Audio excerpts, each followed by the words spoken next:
Okay, discussion settings. Discussion settings is actually all of your comment moderation and your commenting settings. We're not going to go over every single one of these here because a lot of them are actually very self-explanatory, but then we're going to go over a couple things in here.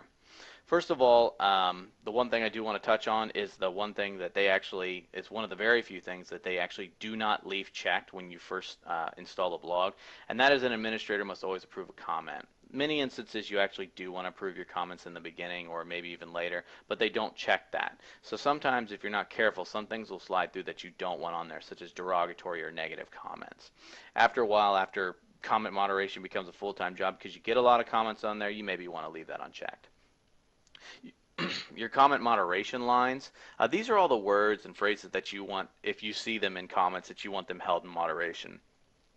Sometimes derogatory comments or obscenity of some sort and something like that that you may want to put in here to say, well, you know, before I really let that go to the general public of my blog readers, I want to go ahead and make sure that that's okay. And another one would be your comment blacklist. These are the things that you know would be spam, adult content, or maybe scam content or something like that that you know does not pertain to your blog. You can put those here.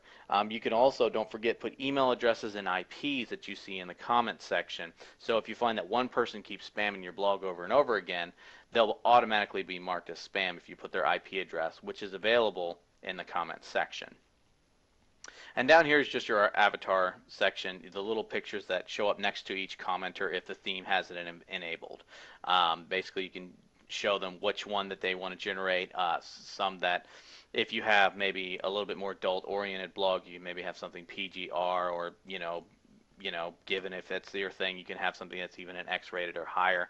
I would advise against that unless you have a warning in the beginning of your site, because it will get you in trouble otherwise.